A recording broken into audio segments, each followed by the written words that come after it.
Voilà, très bien.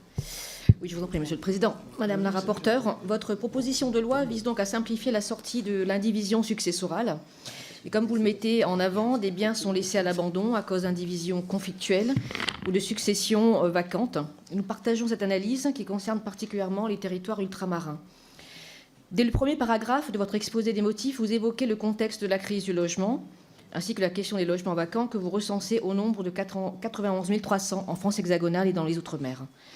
Vous rappelez également le nombre de personnes mal logées en France, qui s'élève aujourd'hui à 4,2 millions de personnes, d'après le dernier rapport annuel de la Fondation pour le logement des défavorisés.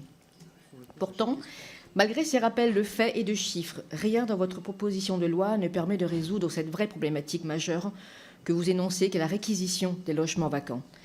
Rappelons qu'aujourd'hui, 2,7 millions de ménages sont en attente d'un logement social. Mais le nombre de logements sociaux accordés, lui, est inversement proportionnel à la demande. 393 000 attributions en 2023, c'est-à-dire 100 000 de moins qu'en 2016. Il nous semble donc primordial d'aller au-delà de votre texte, afin d'aller au bout de cette logique de réquisition des logements vacants. Et ce, pour répondre à la demande, pour faire face à la crise du logement et pour garantir le droit fondamental au logement.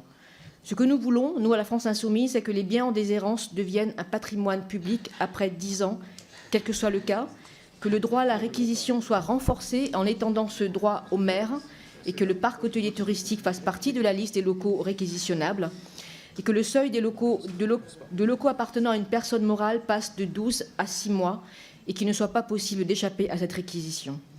C'est en ce sens que nous avons déposé une proposition de loi le 23 janvier 2024 qui vise à moderniser réellement la loi de réquisition des logements vacants. Pour revenir à votre proposition de loi, il est impératif pour nous que les successions les plus importantes ne soient pas exclues, contrairement à ce qui est sous-entendu dans votre article 2, alinéa 3. Sans cela, il sera difficile pour nous, le groupe La France Insoumise NFP, d'envisager une position de vote favorable sur ce texte. Votre texte ne révolutionnera pas la réquisition des logements et ne changera absolument rien par rapport à cela, mais il a au moins le mérite, en l'état actuel, d'accélérer une procédure précise concernant l'indivision successorale. Nous soutenons également les amendements proposés par le groupe GDR sur l'article 3, qui prend en compte les 4 ans du bilan de la loi Letchimy. Il nous semble primordial, en effet, que ce recul soit intégré et qu'une loi spécifique au territoire d'outre-mer soit conservée. Je vous remercie.